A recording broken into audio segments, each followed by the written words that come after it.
All right, welcome back to Lions at Lunchtime by Mary Pope Osborne. We are now on chapter 5, and it's called Ha Ha. Oh no, no, no, shouted Annie. She raced down the bank until she reached a sandy, clear spot. Here, here, she called. The wildebeest followed her with their wild eyes. Jack watched in disbelief as the swimmers changed their course. Slowly, all the wildebeest swam to where Annie stood. She waved them in like a traffic policeman. Jack grabbed his backpack. Annie, he cried, let's go before we get trampled. Keep it up, she shouted to the wildebeest as she took off after Jack. They ran farther up the river, away from the incoming wildebeests.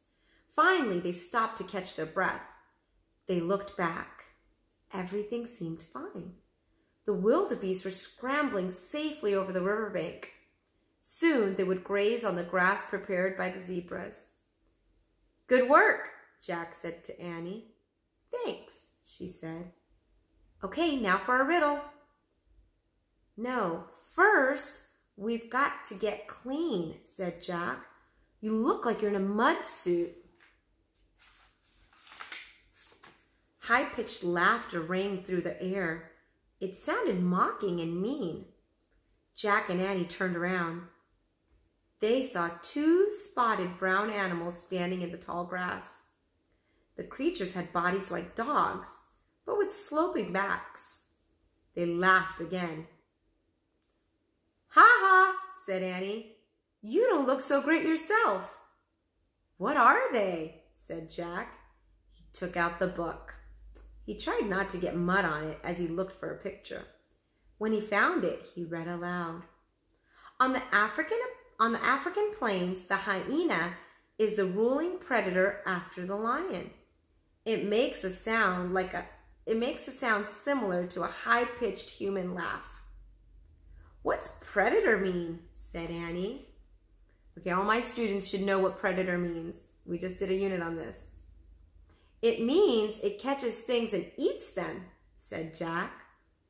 Oh, said Annie. Yuck! The two hyenas laughed again, and they moved closer to Jack and Annie. Quietly, Jack read more. The hyena has a reputation for being a thief and a coward. Let's see if they're cowards, whispered Annie. Let's try to scare them.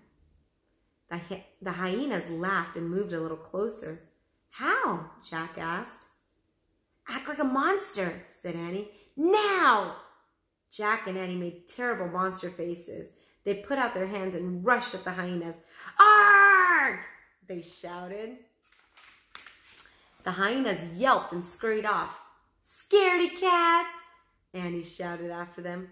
Come on, said Jack. Annie and Jack took off in the other direction.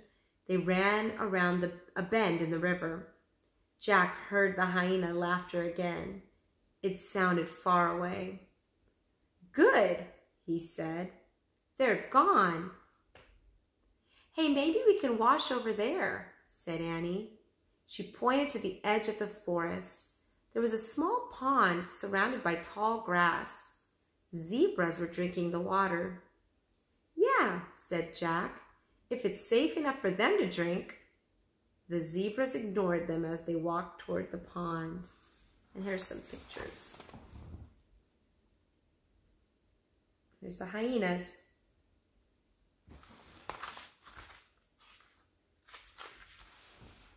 When they reached the edge of the water, Jack set his heavy pack down in the dry grass. He glanced around. No lions were in sight. But then he heard something. On the far side of the pond, something very big was coming out of the trees. That's the end of chapter 5. I wonder what it is. Something very big coming out of the trees. Make some predictions and see what happens in chapter 6. I hope you guys are enjoying the story. Have a wonderful night. Sweet dreams. Good night.